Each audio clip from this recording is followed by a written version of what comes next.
All right, folks, can we all have your attention? Thank you so much for joining this special session where we celebrate some amazing authors of new TB books, including a very brand new book that hasn't been out for too long. My name is Madhu Pai. I'm a professor at McGill University, and I had this crazy idea of bringing all these book authors here for this year's union meeting. And I'm delighted that the union, give a shout out to Magda, who worked for so many months to make this a reality and bring the bookseller here. This took a lot of organization, so we're very grateful to the union. The title of the session, New Warriors Take on an Old Enemy, comes from a blog post that I published on all 4 books together. And so my take at the time was, I'm shocked that anyone is writing books on TB. I really am, because we are so used to nothing in TB, right? We think nobody cares about TB, and then suddenly a bunch of people have written books about TB, including a crazy guy who could have done anything else with his life but chose to write a book on TB. So I'm surprised, I'm happy, and I'm excited, and I feel like TB badly needs some fresh faces, some faces and voices that are not part of the usual TB community. And I think they bring a refreshingly different perspective on an old disease. And we should be happy and grateful that we have such champions and advocates in the midst of all of us. So a big shout out to all these 4 book authors.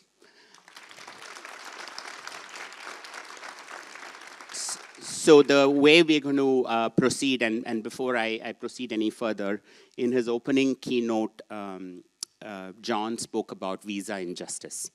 So Vidya, the author of Phantom Plague, was denied a visa to come here. Despite everything that we did and the union did and everything that I personally tried to do, we could not crack the problem of how to get here. Now here is someone who's educated in London, was a Nieman Fellow at Harvard, then came to McGill to work on this book as a fellow at my invitation.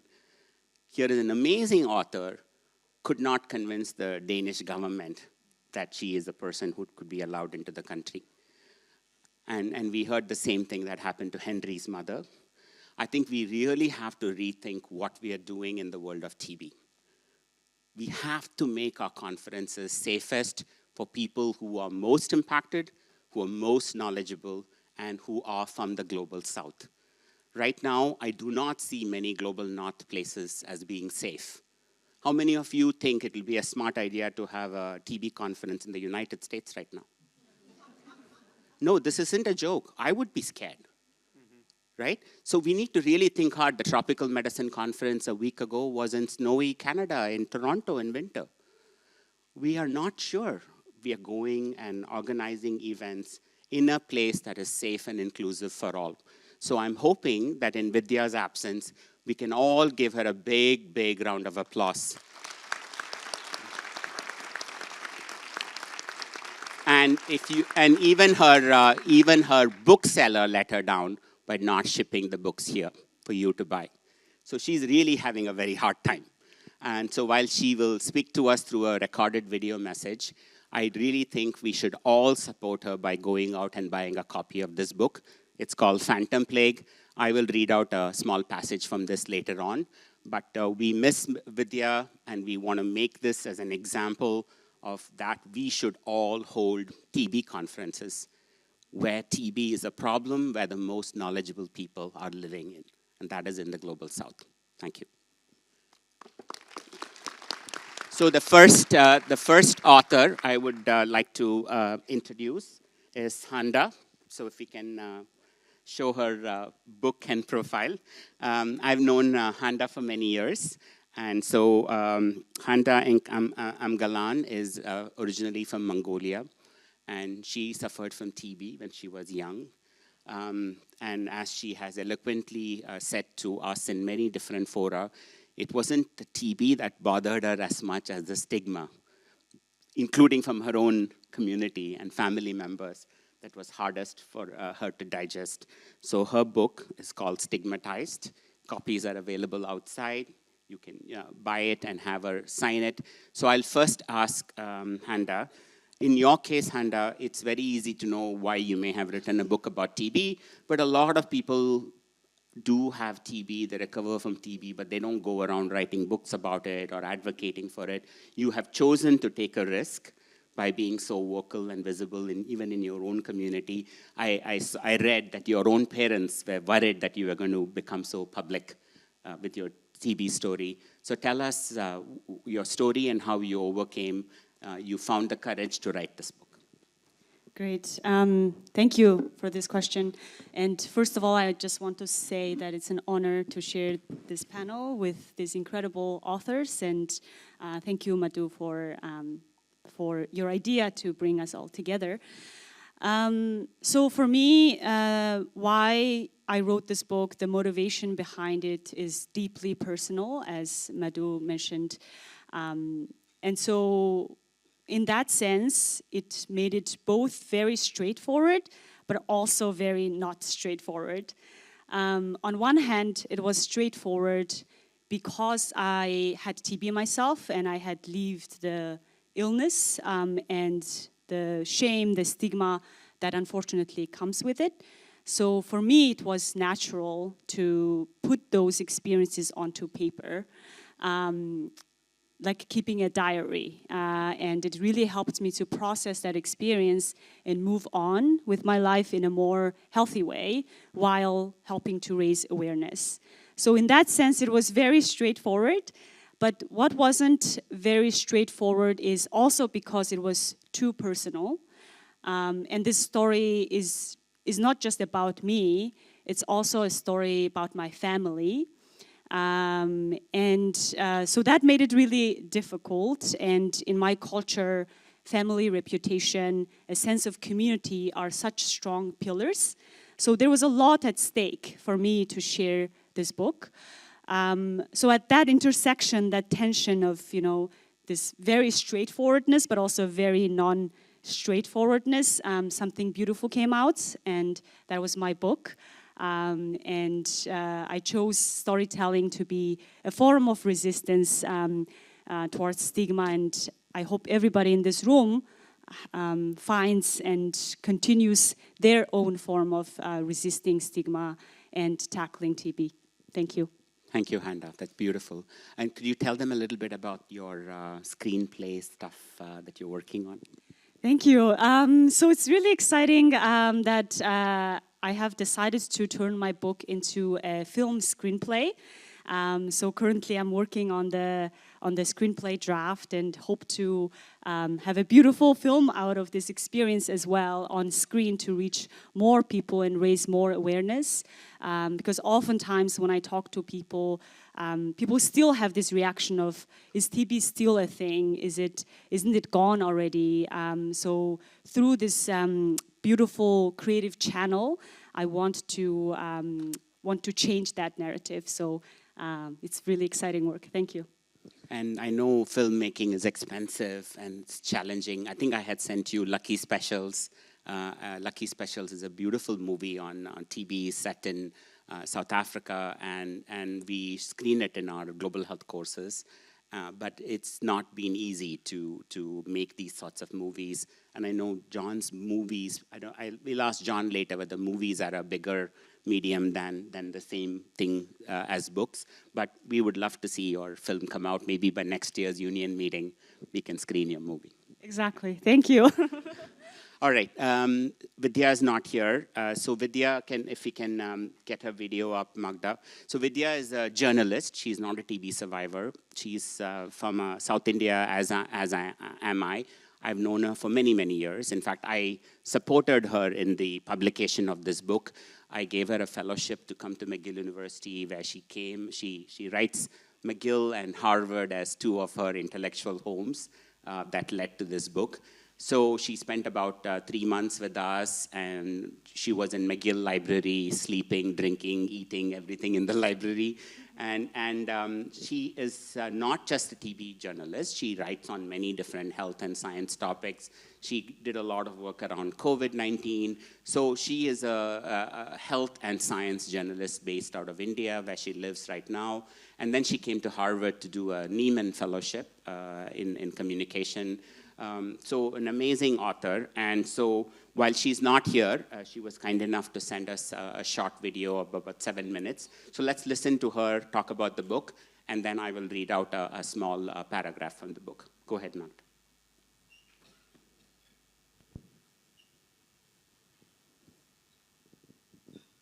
I'm sad to not be at a conference devoted to two things I obsess over: tuberculosis and talking about tuberculosis. I wrote a book a few years ago about a brave young woman who died from TB. But the book was really about a world in which young girls are forced to be brave. It's plague literature in all its glory, with all the second-hand lessons literature has been trying to teach us since Boccaccio wrote the Decameron in the 14th century. I want to talk about stories we tell each other in horrifying times, because we are meeting at a time when there is a horrifying conflation of interest in global health, that the well-being of a multinational company or a billionaire philanthropist is important to the well-being of the people around the world. That Johnson & Johnson and you, or Bill Gates and I, somehow have the same interests.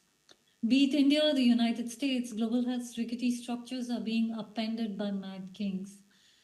World Health Organization's Health Emergencies Fund has been drastically cut, while things like PEPFAR and Global Fund and CDC and USAID, institutions and programs that took decades to build, have been tossed aside like broken toys. Meanwhile, infectious diseases like SARS and Ebola and Nipah and of course TB are gathering like storms. In the face of such vulnerabilities, we've signed a pandemic treaty that makes no real commitment to equitable sharing of technologies, or promises patent favors during the next pandemic, or ensures real guardrails against hoarding of life-saving medicines by rich nations. In fact, the United States and European Union have been reluctant to make a legally binding agreement that would ensure that vaccines and therapeutics are distributed equally. And yet, they are pushing strongly for the treaty to include a binding provision on post-colonial nations that all countries share samples and genomic sequence of pathogens urgently when outbreaks occur. To me, this unequal relationship speaks to the moral economy of global health and about the dangerous stories we've been telling ourselves about global solidarity and tax breaks and patent monopolies and do-gooder billionaire philanthropists, that all these things in the end will save us. Truth is, no one is coming to save us.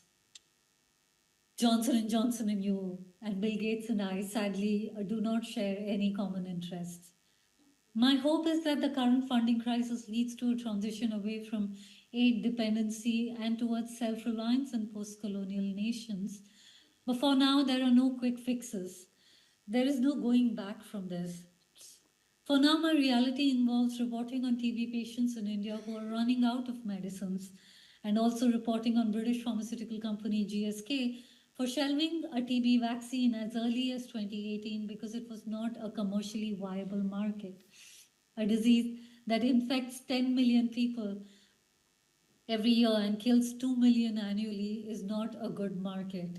Meanwhile, Bill Gates' reality will dictate whether GSK's vaccine comes to the market and at what cost.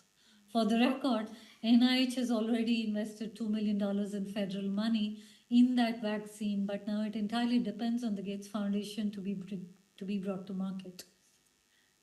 My enduring response to all of this has been one of anger. I am upset at having to report on a woman in the slums of Mumbai who coughed so much that she aborted her fetus. I'm upset that India's TB patients are being put up for adoption as a national policy. I am upset that nothing I write seems to move the needle. At a time like this, to be a writer is a ferocious burden. How do you make sense of that? How do you end up in a situation where the world's deadliest disease is largely ignored? What even is the role of a writer in a society that is well adjusted to a world where we are trained to not see, to not hear, to not understand, to not care if we understand and not speak up if we really care. As a writer, I turn to literature to comprehend the world around me. Literature, art, poetry is where societies record their morality, is where we remember our greatest triumphs and our heartbreaking losses. And the first thing I learned from plague literature is that an actual plague is nothing like a fictional one. Facing your own fragile mortality on a daily basis, while also dealing with the blitzkrieg of idiocy and science denialism, is character building in a way reading Death in Venice will never be. The second thing I learned was that a plague is a world, not just an event. Everything within it comes out changed. Human beings, health systems, landscapes too sometimes. There are more graveyards in my country after the second wave. There is more hate for Asians in the US. There is more science denialism in the world. Literature helps me make meaning of this casual cruelty that walks hand in hand with failing health systems. From Black Death to HIV/AIDS to COVID-19, it is in literature that I find everything that is missing in our policies: inspiration, intuition, and courage to imagine a new world. It is from plague literature that I know why we are here today. Because in the three decades since the HIV epidemic, we let every life be reduced to an exchange value. We let power be concentrated in people and places who respect share prices more than human life. It is from literature that I know that the deadliest disease is not tuberculosis, it's not HIV or SARS or Nipah or Ebola, it is indifference. That's a disease that allows bodies to pile up while we keep our eyes fixed on the stock market and legislate medicine the same way we legislate refrigerators and laptops. And yet, somewhere between the despair and rage, between the pages that hold the memory of how much we have lost, there is a crack, a fissure that also teaches me that the moral arc of the universe does not bend towards justice. It has to be broken towards it. I believe such a time is upon us.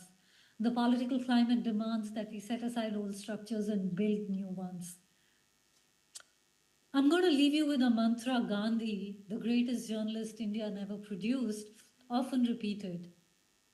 He said, "Recall the face of the poorest and the weakest person you've ever met and ask yourself how the actions you contemplate place her in greater control of her life." I hope these words haunt you this week. Thank you.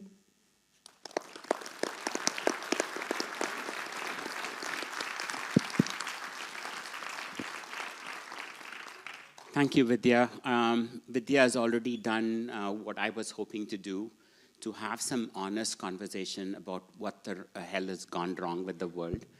I think this conference, we've been way too polite, if you wish. There's not been enough serious interrogation of this calamity that we are currently in the midst of. John was honest. He apologized for the United States. But it's not just the United States. I now need to apologize for Canada, which has cut aid, which has also gone anti-immigrant, all of the stuff that we're talking about. Europe has gone down that direction. So we have a collective responsibility to ask what's wrong with global health and development, what can come out of its ashes as it's burning down. I think this conference, we have focused too much on TB and not enough on what's wrong with the world. And if the world isn't fixed, TB isn't going to get fixed. So thanks to Vidya for her brutal honesty. And she wrote this book 3 years ago. But take a look at a paragraph that I'm about to read. You could have said she wrote it yesterday. Okay? She says, "No amount of aid is going to save us from ever-evolving pathogens unless we fix the superstructures of global health at their structural root." TB and humans have evolved hand in hand. During the course of this relationship, the bacteria has learned from us more than we have from it. One bad decision at a time, the global TB epidemic has been socially constructed by us. Humans who are reliably small-minded, casteist, and racist every time we face a pathogen that is highly unpredictable, mutating, and thriving. The fundamental question here is not whether the pathogen will prevail. It is whether individual decency that encourages us to fight for the right to health and the right to dignity for the poor and the vulnerable will prevail. There lies our salvation. No one is safe until everyone is. Thank you, Vidya.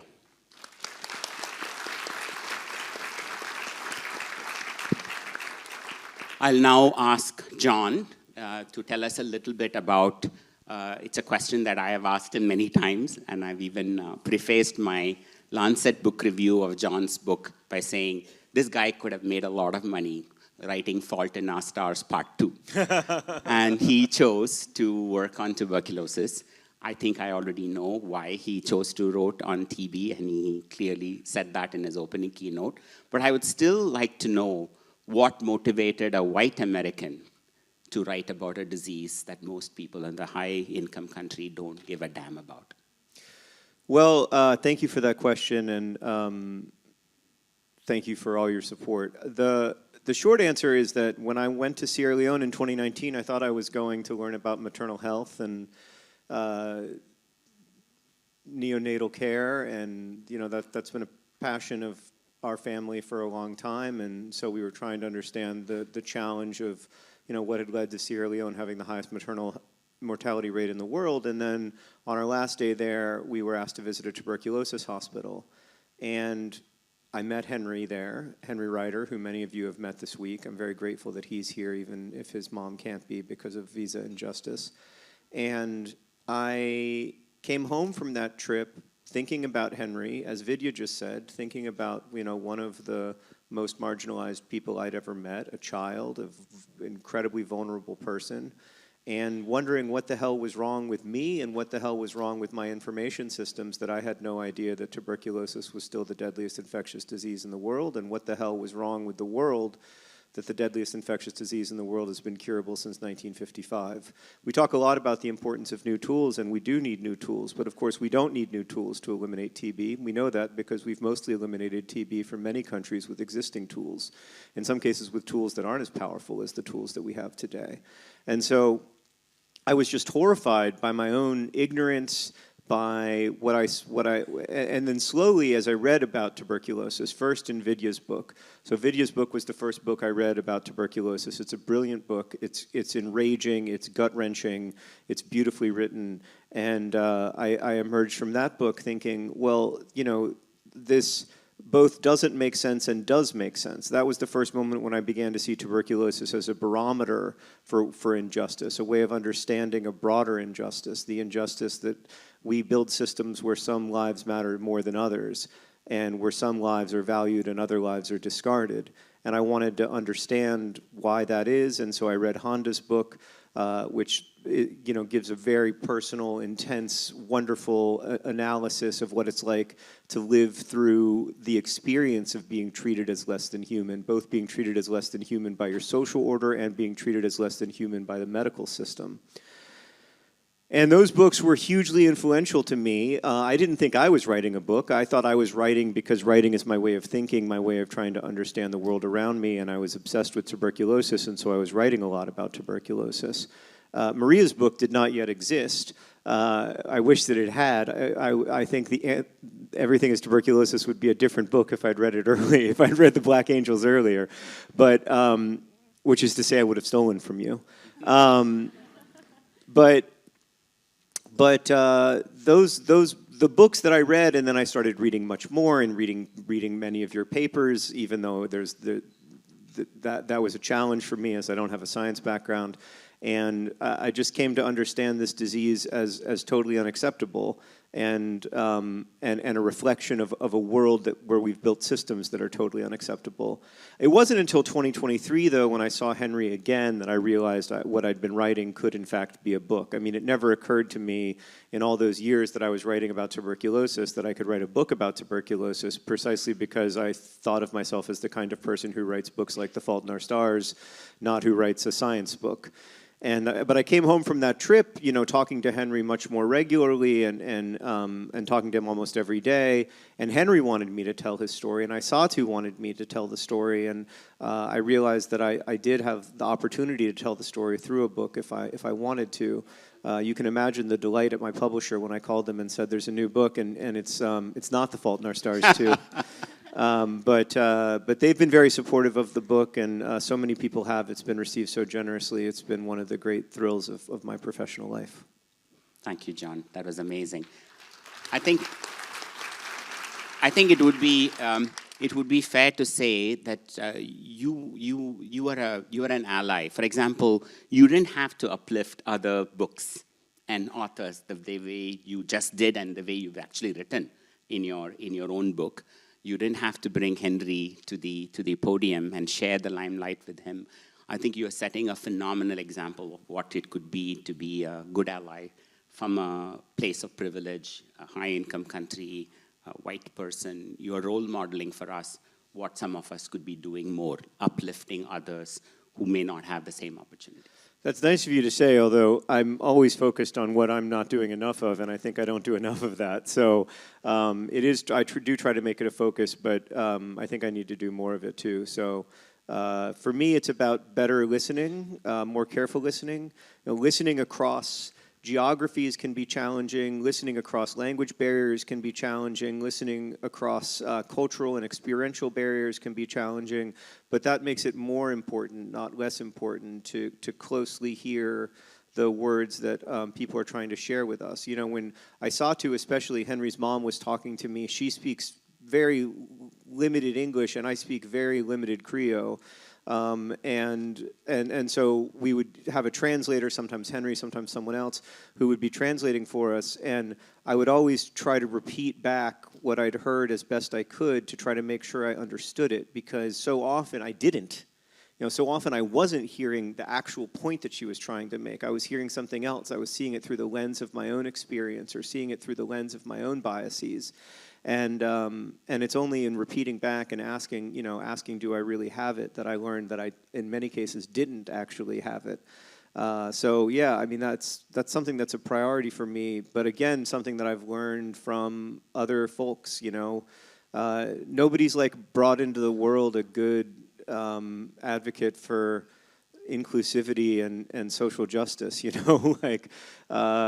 We're all brought into the world with our own experiences, and I've had a very privileged life because of a birth lottery, and I try to be conscious of that. Thank you, John. That is amazing. And in case some of you don't know, John is also contributing a lot to Partners in Health.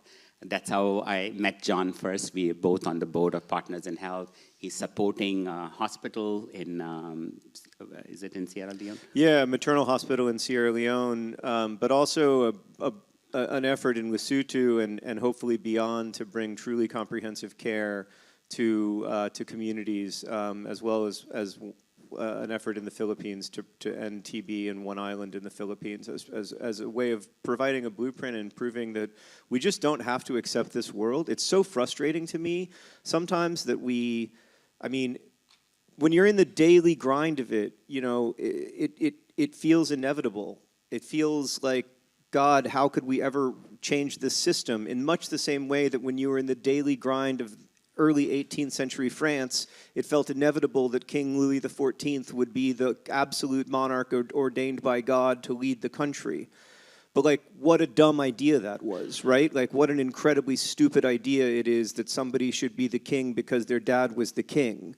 And eventually we broke free of that idea. And we will break free of this idea as well. But I get frustrated sometimes because I also have... I don't have the imagination to understand how exactly to break free of it. It was actually really inspirational to hear Vidya talk about it, because I often think she does have the imagination to think about it. But yeah, I get frustrated with myself that I can't figure out a way outside of this system in which we are all operating. And it's important to note that that system has provided some measure of progress, right? I mean, the number of people who die of TB has dropped by half in the years since I graduated from college. That's real progress. It wasn't inevitable. It wasn't always going to happen. It happened because all of y'all were working together to make it happen. And yet at the same time, we know that progress is utterly unacceptable. And so how do we hold in tension the fact that the progress is real and the progress is unacceptable? To me, that's one of the great challenges of being a person.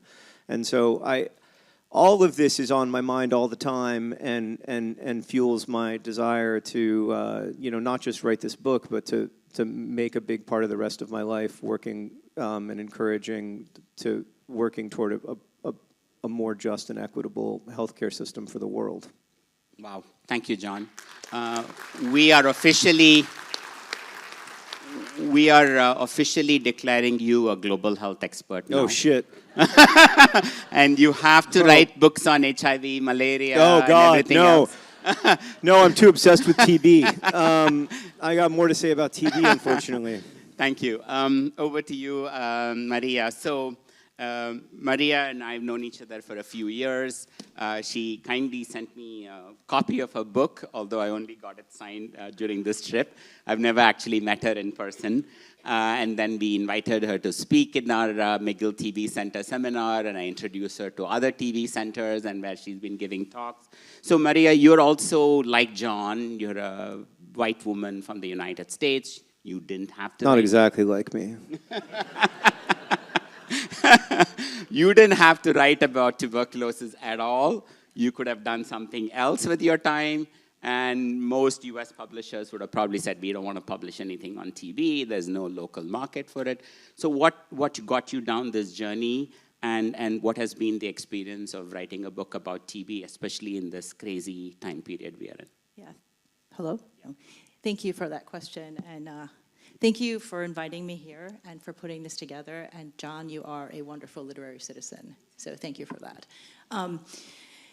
So this story happened quite by accident. I was an editor. I was editing for Springer in the biomedical sciences, and I was editing a book on orphan lung disease way back in 2015. And I came across a line where this doctor was hoping that the medication for this disease he was treating would be as swift as the cure was for tuberculosis at Seaview Hospital. I was living in New York, where I was born and raised. I'm the daughter of immigrants. My grandfather had tuberculosis when he came over from Greece. So that's part of this story. Anyway, I decided to procrastinate, and I Googled it because I have this fascination with abandoned hospitals and disease. And this article came up about the cure at Seaview, but tucked alongside of it was another article on this cadre of black nurses called the Black Angels, and that piqued my interest. And so I tried to find anything I could about them, and I couldn't. I fell down this rabbit hole. 3 days later, on a lark, I called the Staten Island Museum. I was living in Queens. Anyone who's familiar with New York, Staten Island is like another continent. I called the museum, and I asked if they knew this woman, Miss Virginia Allen, who's one of the last living Black angels who's still alive. She's 94. So the woman at the other end said to me, "Why, you don't know Miss Virginia Allen?" And I said, "No, I don't." And she said, "She's giving this talk on the Black Angels at our grand reopening this weekend." So off I went with my then 4-year-old. We met, we started talking, and suddenly this story emerged. And I hadn't set out to write a book. It was really just curiosity about this group of women, and it had circulated in Staten Island for years. And I always say it got to the ferry port, but never over to the other side in Manhattan, because it would have been scooped up years ago. But it was very sentimentalized, very whitewashed. This story about white women quitting Seaview Hospital, Black women coming up, and oh yay, there was a cure. And I was like, nah, it can't be that easy. So I took a deep dive into it, and suddenly this story emerged of these Black women who were called up from the Jim Crow South during one of the darkest times in American history, the pre-antibiotic days that were set against the backdrop of the virulency of Jim Crowism. And they were promised a whole host of things if they came up, mostly a professional life. And so the city called them up when the white nurses began leaving, and so they came up. But the reason this story piqued my interest so much was two reasons. Number one, it was the people who were sent to Seaview Hospital. They were mainly immigrants and African Americans from Harlem who, as the city said, were, quote, uncouth, immoral, un-American consumptives. They were sent there to languish and die. Staten Island was disconnected from the city. This hospital was way up on a hill, 400 feet above sea level. The nurses were called up to take care of these people. And I'm gonna just contextualize it with a quote. Several years after the nurses were up in 1933, there was a big meeting in New York City with 300 officials and nurses, and this young nurse stood up and asked the president of hospitals, Mr. President, why do you send black nurses to Seaview? Because, fun fact, only 4 of the 29 municipal hospitals in New York allowed black nurses to work there. And he said, quote, we send black nurses to Seaview Hospital because in 20 years we won't have a colored problem in America because they'll all be dead from tuberculosis, end quote. And when I read that and, you know, the story of the patients, I realized this is a story about othering. This is a story about the history of America and the way it others people and the us and the them mentality and people who were sent to languish and die. Both patients and both nurses. It was also a story about women who stood on the front lines of one of the most galvanizing moments in human history, the first human trials of isoniazid, and they were completely erased from a narrative. A whole narrative was constructed for 80 years without them. And it made me indignant. It made me angry that it was not just women, but it was also the people who were in this hospital who were dying by the droves. I spoke to one patient who said, we would look out and the hearses would come around like a merry-go-round all day long to take the dead. And it was these nurses who were mourning these people because nobody came to visit them, because they were ostracized and stigmatized and turned into the sum of their illness. And there were 3 iterations of this book, I have to say. The first one was when Barack Obama was president. The second was the first Trump presidency. And the third iteration came during COVID. I was in New York City at COVID Ground Zero.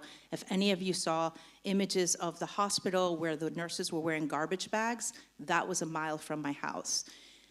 What you saw on TV paled in comparison to what was actually happening. And I remember I had stopped writing. I was like, there's no point anymore to do this. And one day, a couple of months into COVID, I went out walking with my daughter. And we passed that hospital. It was where I grew up. It's a heavy immigrant community. And the lines were snaking around the corner with people who were in the first wave of COVID. And I thought, there's no other hospital where this is happening. It's just in this community.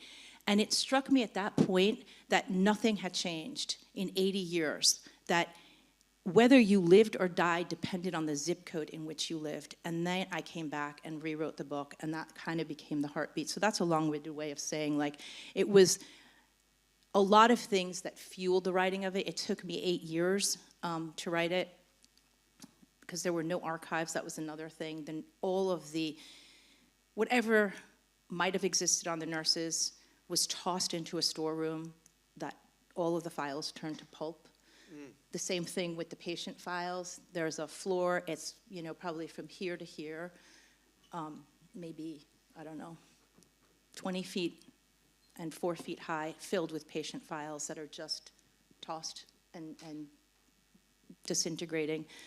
All that to say is this book mirrors a lot of what's happening in present day. You know, there's the nurse supervisor for these nurses did not allow the nurses to wear masks. She said masks made them complacent. And when I read that line in 2016, I was like, this is so silly. Like, who would fight over a mask? Well, it became really prominent. And so I wanted it to reflect something greater than just the story of tuberculosis, because I think the story of tuberculosis is a metaphor for the way we in the United States, and I'm just going to talk for my country now, which I'm embarrassed of, but anyway, view people who are sick, people who have visible or invisible disabilities. They are viewed as other, they are viewed as less than, they are seen as people who don't have the same rights as able-bodied people. And that makes me angry. And I wish I could change that. I wish I could just, you know, say, wake up and with a magic wand change it, but I can't. And so all that to say is the story of these women is in the end triumphant. It's a story about women who had their eye on the long game, who wanted to pave a better world for their families. And they did. They created a whole community, a middle-class Black community in Staten Island that still exists. They brought up their families from the Jim Crow South. But I think what we could take away from this is that nothing happens overnight. And they had the tenacity and the will. And really, when I asked their families, like, do you realize what they did? They said, no, they just went to work. And they had such humility in what they were doing and the desire to make the world a good place. They really did. I studied with Elie Wiesel, Auschwitz survivor, when I was in graduate school. And he talked about the importance of bearing witness. And that's what these women did. And I feel like if anything is going to change, it's like what we witness, we have to talk about. And my language is storytelling. And I think Vidya put it best. We see an injustice. We can't just turn away and say, oh, it's too bad. It's unfixable. That's not okay. So anyway. Thank you, Maria. That is wonderful.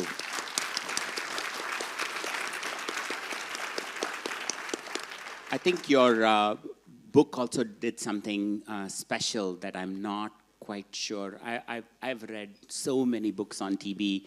I recently did a blog post on virtually every book I've ever read on TB.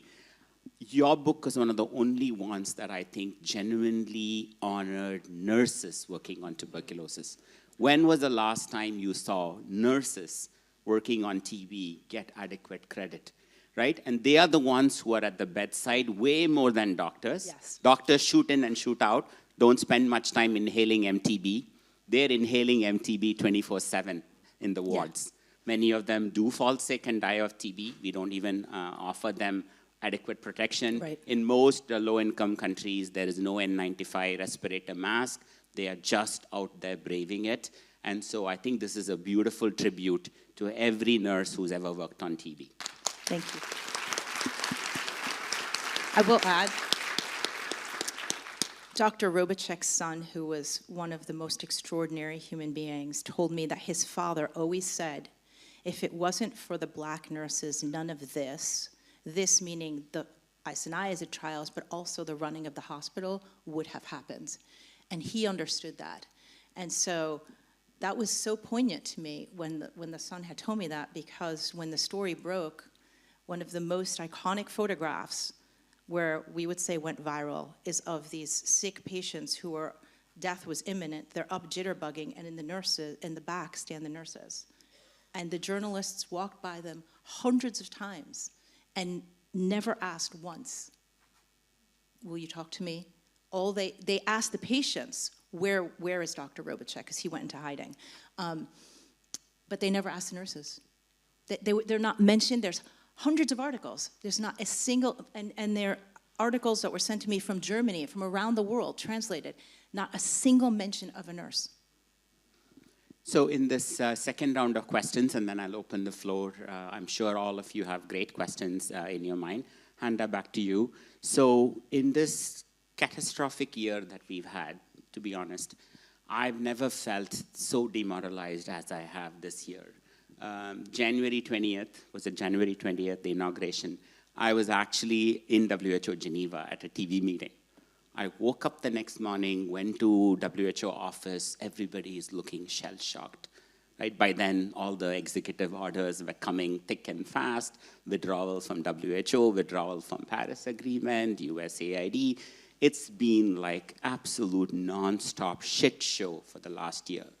And so it would be an understatement to say that the last time I felt so dejected was at the peak of the COVID pandemic, when people were dying, there were no vaccines available, TB services were all disrupted. I feel the same level of despair this year, except that this isn't a virus we are fighting anymore. Maybe it is a virus of evil, a virus of fascism, I don't know what it is, but we are fighting a different battle now, right? And so what is the core message of your book? Your book was written well before this current year, but I'm sure the core message of your book has some salience for the current crisis that we are facing in TB.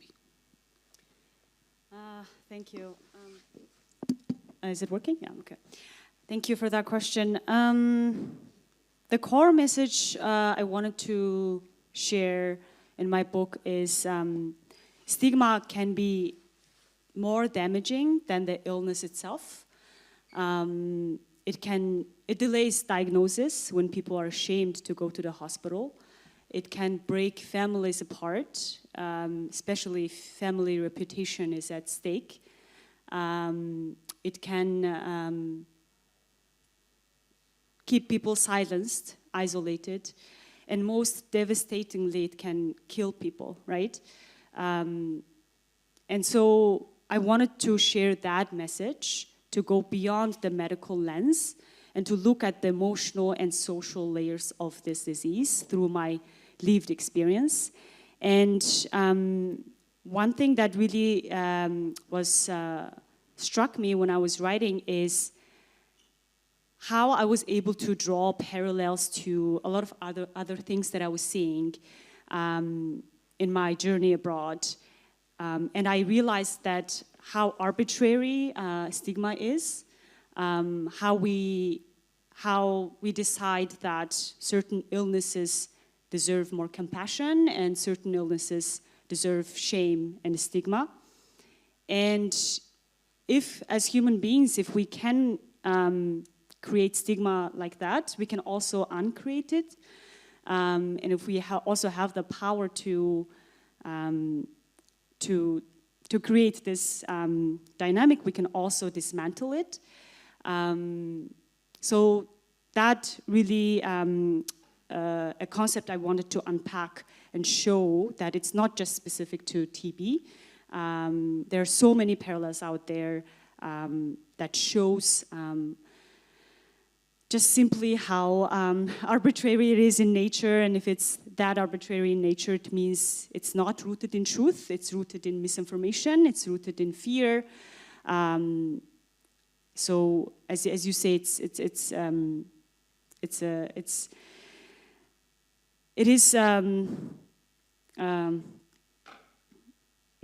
not the it's something that we can all resist towards. So that's the main core message I wanted to show through my book, and I hope people will resonate with it. Yeah. Thank you, Handaa.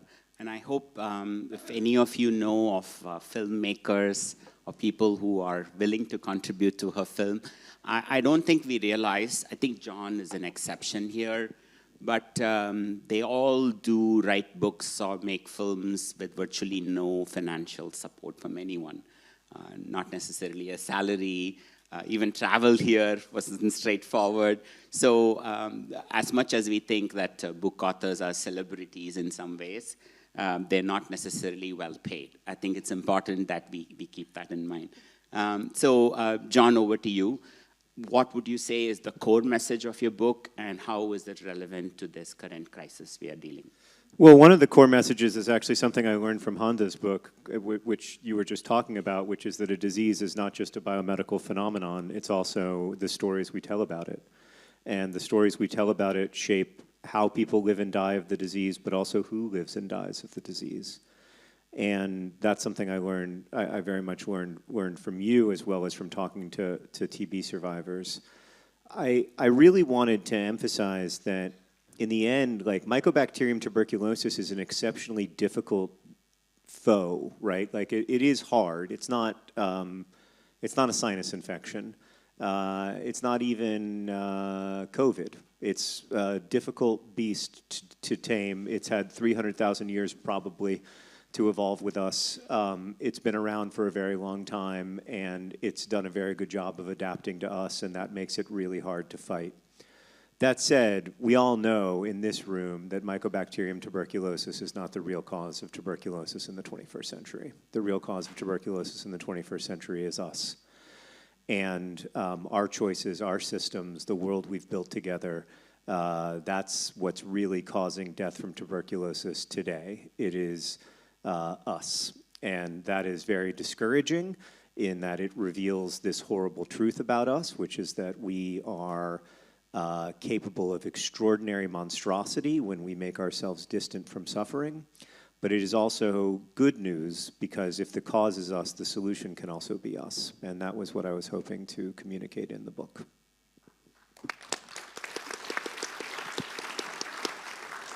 I think the cause being us, I can't imagine a more better contemporary example than COVID-19, where the richest countries in the world, we were all vaccinating ourselves endlessly, while scores of people died waiting for their first dose. COVID vaccine inequity will go down in history as one of the most egregious failures of humankind. And we have to remember that. We have to remember that if we get a vaccine for TB. We have to remember that. We have to remember that we have a habit of giving vaccines to the people who can afford them first instead of the people who need them the most. Beautiful. Thank you. So Maria, what would you say? Your book is historic, but it still has a core message that I think has contemporary relevance. I think what I want people to take away from the book is, first, that history matters. This history matters, the history of tuberculosis matters, and particularly in this age of misinformation and anti-science and anti-intellectualism. If we don't know the history of something, we will never be able to fix it, because we have no starting point. And if the starting point is now, well, now isn't where it started. It started way back when. And the story of the Black angels and the story of the people who died, who came from countries, like Staten Island is the gateway into Ellis Island. You pass through the Narrows and you see the Statue of Liberty, and I would go up to Seaview and I would look, you could see, it's 5 miles, and the city looks gorgeous. It's the most gorgeous view of Manhattan, of Lower Manhattan. And I imagined, like my mom told me stories when she came through, and everybody ran up and saw the Statue of Liberty, and they believed that they were here for something better. And these people came here, and what they found was sickness and stigma and Seaview. And that history has to matter. It has to matter for them, for these people who died alone, who were buried in Potter's Field, in graves 5 high with no tombstones. And so I hope people take that away, but I also hope they take away the triumphant moment of it, and that is that if you want something to happen, you've got to be in it for the long game. And I think that's what these nurses exemplify in this story, is that they were in it for the long game. And they were not out for fame. They literally were just doing their job. They had a regular paycheck, and they were happy that during the Great Depression, when jobs were being taken away, even the most like revolting types of jobs that white women didn't want to touch were suddenly being taken away, from these Black women, that they were able to buy homes and build a life for themselves and leave something behind. And so I hope, it is also a story of people who step on the front lines. Like everybody here, I'm not a doctor. I am not in medicine, so thank you for all that you do. And that is what it is about, like the will to transcend the bad and keep going, because I think human beings do want to survive. They don't want to live with disease. And that is what I hope people can take away from this story. I think there is another relevance. Remember the quote you said about uncouth, un-American. Here in 2025, people are being disappeared off the streets of America by masked thugs, that they're not American enough, right? It's the same othering that I think you outlined 100 years ago that and continues to unfortunately, reverberate. it's happening more into more and more cities. I'm, going to return back to Asheville, North Carolina, and they're supposed to arrive next week. So, yes, that's it. They're just disappearing. Can we also take a minute to express our solidarity with all our American colleagues in this room? Really, they all are literally crying inside. You may not see it in the way they express, or they won't probably talk about it, but can you really work in America in global health today and not be distressed and anguished by everything that you're seeing? Is that even possible? So I think solidarity is not just about affected communities or global South people. Solidarity, I think, is also with our own colleagues who are unable to even speak up sometimes on what they truly feel. I think John and Maria are able to do it, but a lot of people have gone radio silent in this environment. And silence is deadly. I just want to say, I think I have the privilege of doing it because I'm not Yeah, in I was the going to say medical that too. I community. mean, I'm a storyteller. Like, I can open my mouth, and I won't worry about losing my job in a research lab or losing funding from my university. And so if I can do that, I'm happy to use my voice to do that. And I understand why some people are afraid to speak up. yeah, I mean, we come at it from a position of relative tremendous safety, so I think that's worth noting. Now that we've heard what the core messages are and the salience for the current moment, we would love to hear from all of you. So if you can put your hand up, our young volunteer will go around. Keep your question or comment very brief, please, so that we can allow more people to ask. Introduce yourself, Ken, and then, yeah, we can hear you. First of all, thank you, Madhu, for putting this together, and all of you for being here. Very much appreciated it. Also, an acknowledgement, I have 2 of the books signed by the authors. Handaa, you're next, hopefully today. So you, in your responses to Madhu's questions, you all touched on the ongoing epidemic of mis- and disinformation, 2 separate yet very malicious aspects. As storytellers, are there any insights you would like to share with us? Because that's something we're struggling to combat, is that a barrage of social media posts that are just amazing. Thank you. Yeah, it's incredibly difficult. I mean, I say that as a citizen of the internet as much as a citizen of the United States. There's been a huge failure in the architecture of our information distribution systems. And the core, to me, the core reason for that failure is that all of these systems, from Twitter to Instagram to Reddit, they incentivize time on site. That is the metric that matters to them. How long can I hold your attention, and how much of that attention can I monetize? That is the only thing that matters to them. The reliability of the information does not matter to them. The accuracy of the information does not matter to them. And as long as that is the true metric that matters to them, we are, for lack of a better term, screwed. Because there is no way that true information can compete with outrageous and terrifying misinformation or disinformation. There is no way that, people are often like, scientists need to speak up, and scientists do need to speak up, but it is also impossible to be heard in a landscape where the only thing that matters is time on site. And so when I'm in Silicon Valley, that's the message I try to repeat over and over again, but I feel a bit like Jerry Maguire, for those of you who were around in the 1990s, telling his agency we need fewer clients and less money. But I think that's the truth. Until they abandon that, we are hosed. But John, you and your brother, so you do like science videos, or Yeah. Hank does science videos. So should we have more good scientists on TikTok? We definitely need more Hank Greens. My brother Hank Green is a science communicator who's incredibly good. He's on TikTok. He's fighting the good fight. He's saying it's not aliens, it's not a flat Earth, it's that we were on the moon, all that stuff. Vaccines work. Nutrition matters, but it doesn't matter it matters, but you can still eat tuna occasionally without dying of mercury poisoning, etc. And I think we do need more people like Hank. But I also think that in the end, someone like Hank has an exceptional talent because he spent 20 years making YouTube videos. I mean, we've been making YouTube videos since 2007.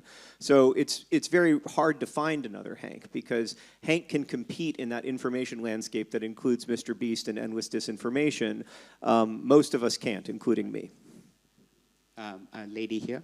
Yes. Thank you. Suzanne Anderson, paediatrician, MRC Clinical Trials Unit at UCL London. I just wanted to comment on the impact of stigma, particularly on children. We've just completed the largest TB meningitis treatment trial in children we recruited 369 children from 5 different countries in Asia and the African subcontinent. And of those children, their parents and carers only disclosed a close TB contact in just over 20% of cases. And of those children that were exposed, only 6% received TB preventive therapy. So it's a huge missed opportunity to treat children who become infected and who will then become cases later on in life. So stigma has such a huge impact now and everywhere. Thank you. Do you want to, Handaa, respond to that?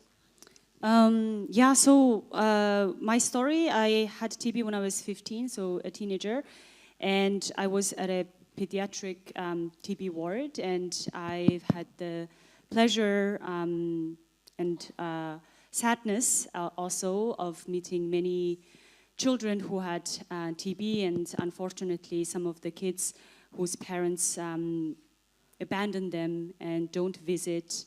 So there were many heartbreaking stories like that, and TB patients, especially children, they are sensitive and they are minors, they need that care, right? But the very people who are supposed to provide the care were not there, and the medical community was supporting as much as they could, but the environment is difficult, overloaded with patients, right? So the care can be limited there. The illness itself has, in nature, it has stigma attached to it. So all of these different layers really make children's journey with the illness very difficult. So that's something that I try to advocate in my messaging, that we need special attention to this pediatric care, especially from stigma perspective. Can we integrate mental health support? Can we integrate, when I was in the ward, there was a little library with books, right? That really helped us to spend the time away from all the noise and TB fear. So I would say for pediatric TB care, it's important to keep those factors in mind and have more specialized support needed. Yeah. Thank you. Who's next? Yes. Yeah, thank you very much. I really appreciate and really enjoy being here, and thank you for your courage.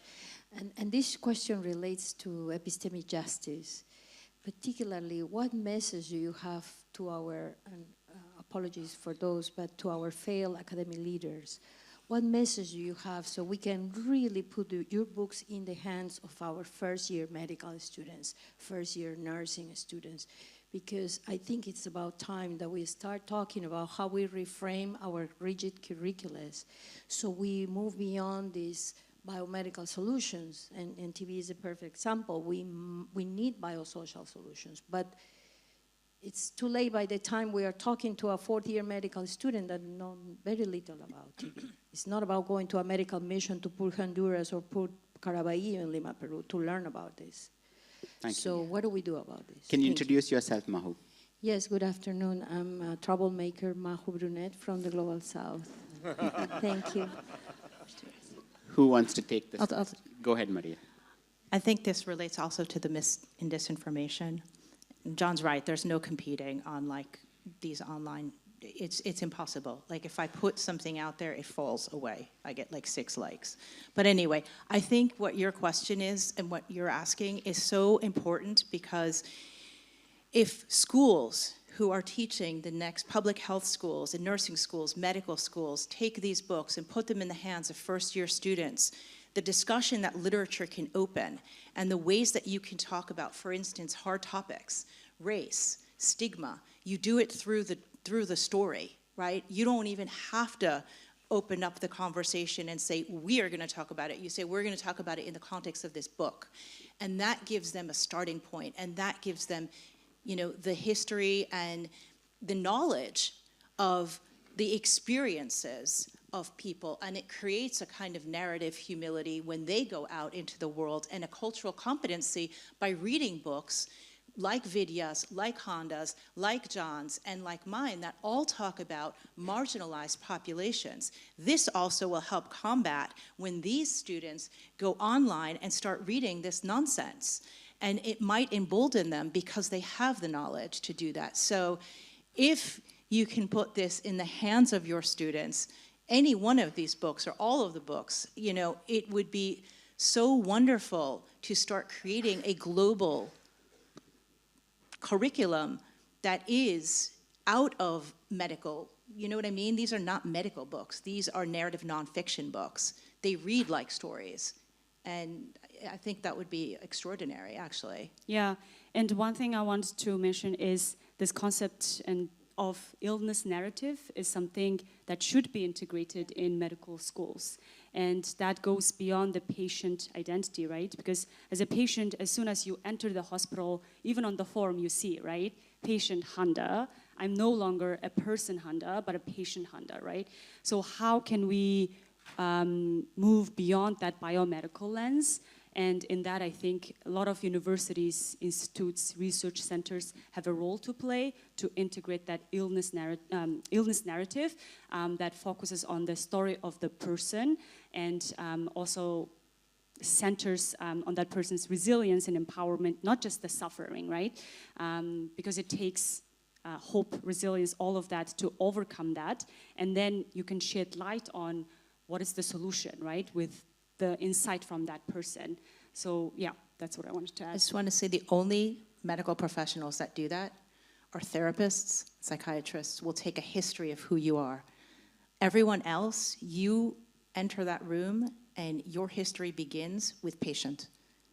Very few go back and ask, like, how did you get here? Because by the time you go to a doctor, it's because the symptoms are so bad, but it could have started a long time before.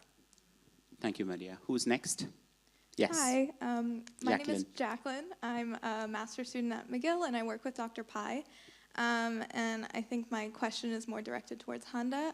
You write about your experiences with stigma when you had TB when you were a child, and I'm just wondering if now as you moved through the TB space, I'm wondering if you've noticed a reduction in stigma, maybe in Mongolia, other places you've been, a reduction in stigma for TB diagnosis and treatment.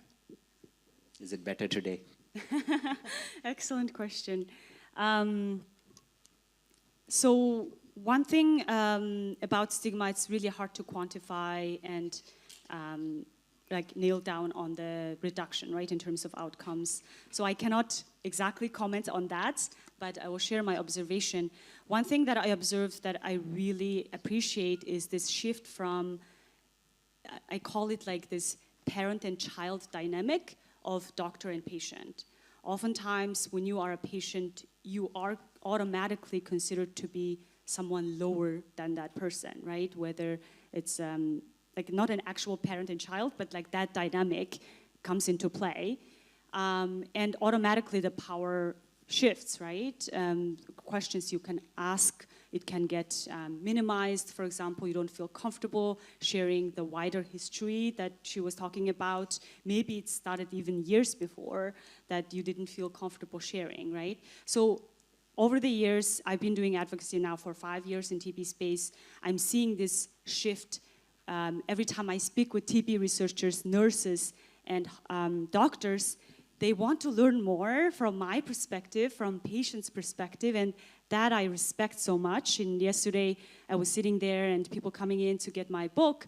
I talked with brilliant TB nurse just today and brilliant TB doctor asking about my perspective and what was your lived journey, right? Because from their perspective, it's a whole different story. From my perspective, it's also different.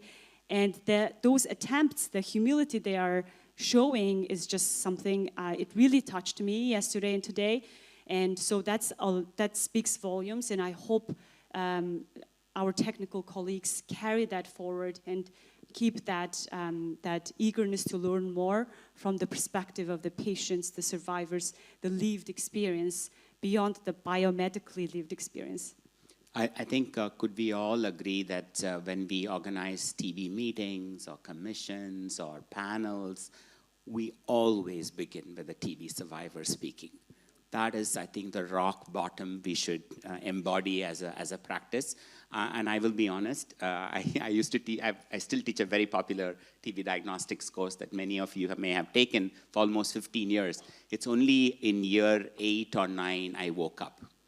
And it's only since then, every year, my course begins with TB survivors. So I've woken up very late in my life. I don't think as a field we can continue to sleepwalk through this. We have to center people with lived experience, and that I think is critical for our success. Not just for doing it, but because that's where we will move and advance our field. And this is normal practice in HIV, right? You would never start an HIV meeting without people living with HIV leading it. Why should TB be any different? And I just wanted to quickly add, someone today told me he works in the TB medical field, and he told me that sometimes there are tough days, like especially right now what's happening, right? And he told me that the stories like you helped me realize why I'm doing this. And that really touched me, and I was, yeah, it was wonderful. Thank you. Who's next? Yes. Hi, I'm Wendy Tanasi, unfortunately from the United States, and I didn't used to say that. Thank you, Madhu, for reaching out to us, because it is terribly hard. And thank you to everybody here, because we've all spent our whole lives taking care of tuberculosis patients and taking care of this disease. And as I told John yesterday, shouting into the wind. And I feel like you have opened new paths for us, and that's what I want to address quickly on my question. Madhu and John in particular, you talked about TB wriggling its way through the paths injustice creates, and you talk about it thriving in power systems that devalue human lives. This is also something Vidya brought up in her book that I read years ago, that very much parlayed to you, Madhu, with what you've written.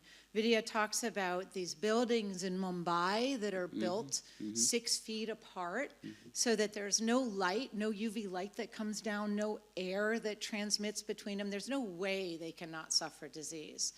Madhu, you know your papers for me have been influential in my whole life, looking at the different ways that antibiotics are misused in India.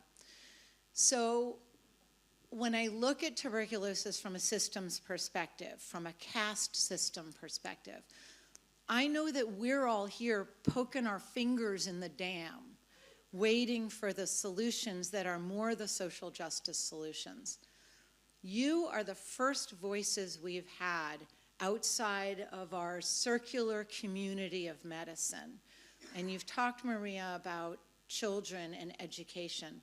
I wonder if you guys think about reaching out, and I know, John, you're doing a lot with global TB funding, which is so empowering. What other places can you go now that could include city construction, that could include parks, playgrounds, open spaces, environment, and the things that directly create these injustices and bring those human stories into these other arenas outside of medicine? Thank you. Thank you. I'll start. I mean, I think for me, the first and foremost one is nutrition, which is medicine, but we don't see it as medicine too often. Over half of the people who get TB this year will be malnourished, and so we know that food is medicine when it comes to TB, but also when it comes to much else. But also we know that food is prevention. We know this from emerging studies done in India that show that just giving adequate nutrition to young people prevents the likelihood that even if they have a close contact, that they'll actually get sick with TB.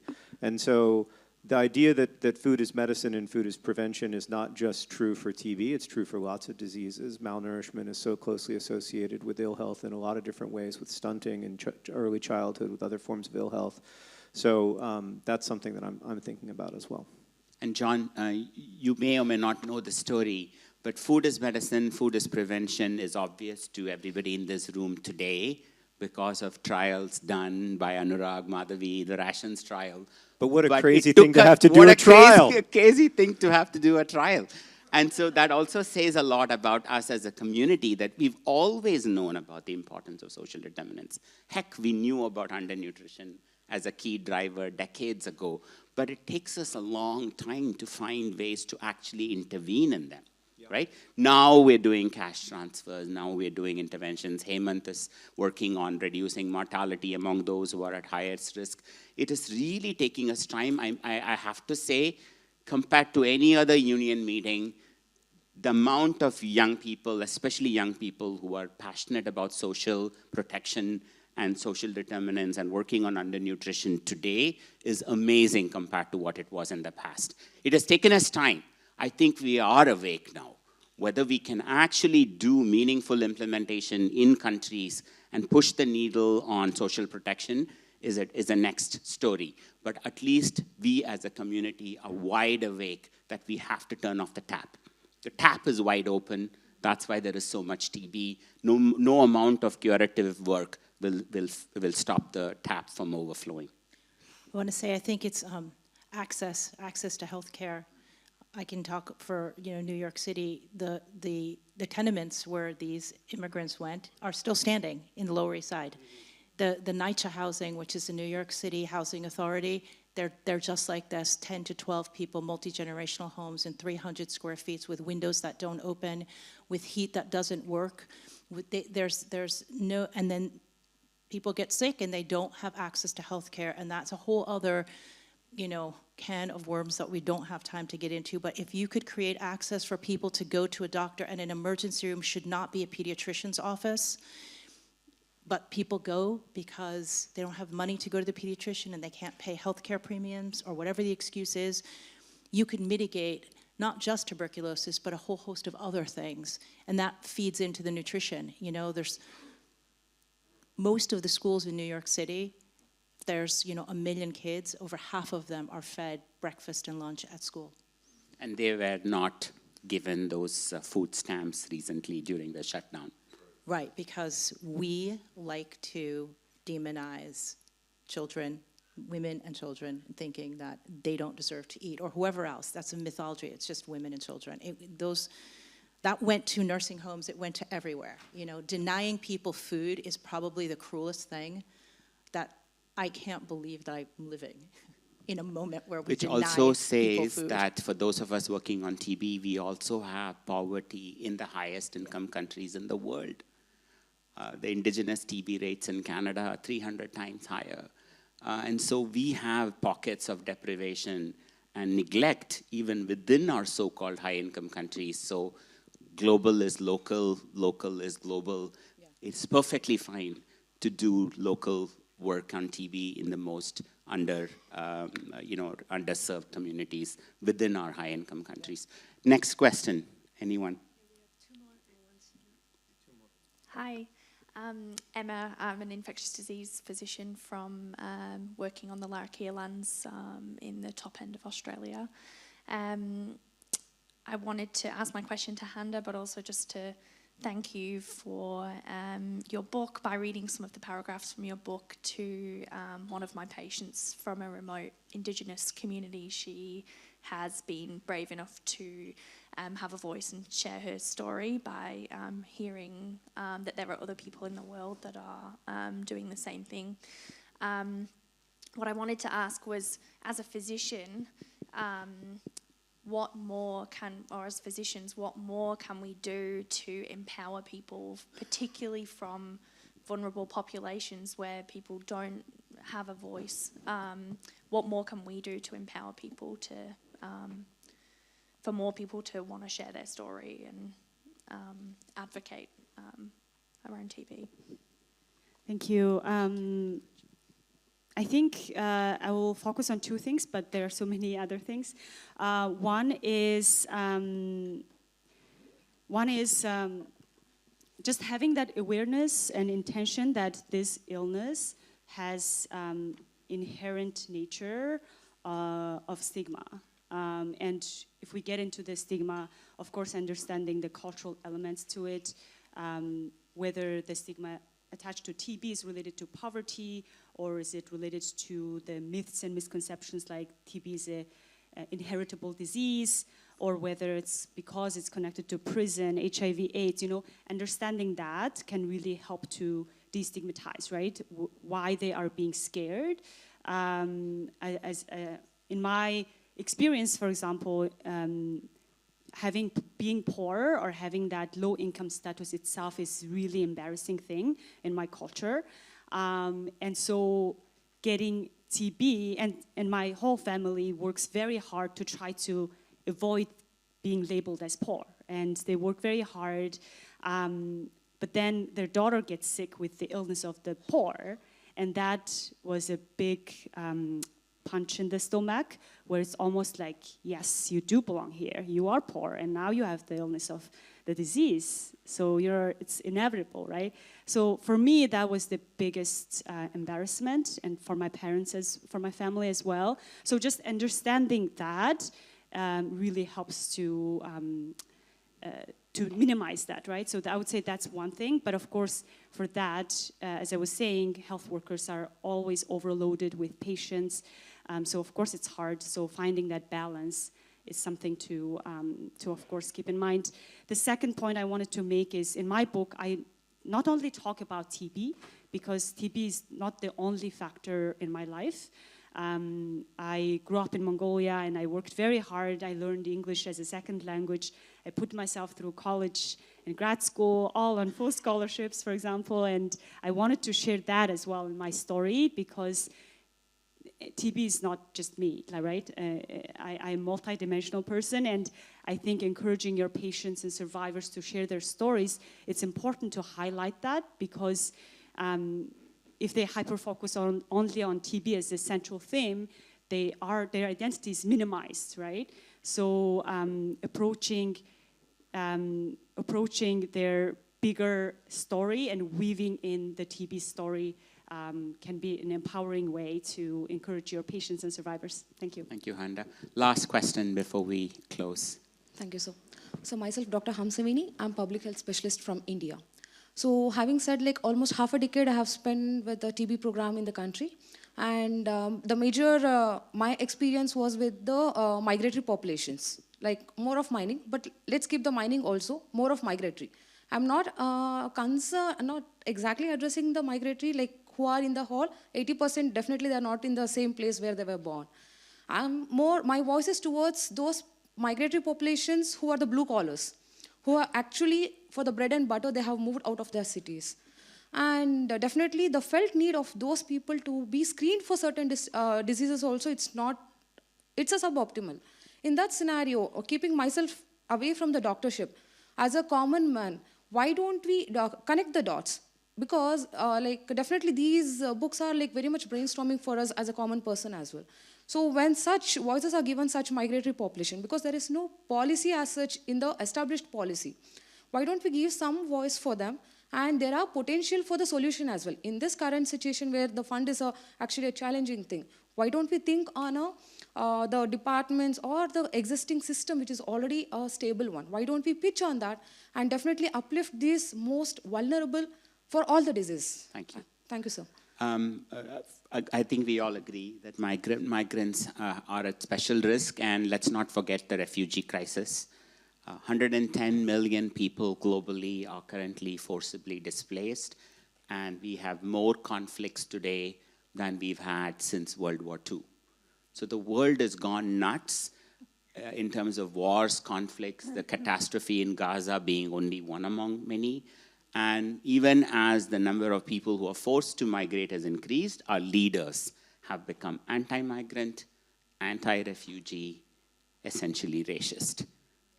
And so you put these two together, and then we're not even accounting for climate change and the migration that will lead to in the coming years if nothing is done, and our leaders have gone into climate change denial. So I think on that horrible note, I'm sorry, it's been very rough. I think for all of us, and I know how anguished we all feel inside, I hope you would all see this as a small group therapy session for all of us, because we desperately need places where we can rant and cry and let out a scream into the void, which privately we are all dying inside with the state of our leadership, lack of any inspired work. In the midst of all that, this darkness, can we applaud these wonderful people who have genuinely brought some joy and some light? Thank you, John. Thank you, Handaa. Thank you, Maria. And big thank you to Vidya. And can we also agree, thank you for the standing ovation. I think let's give them all a standing ovation.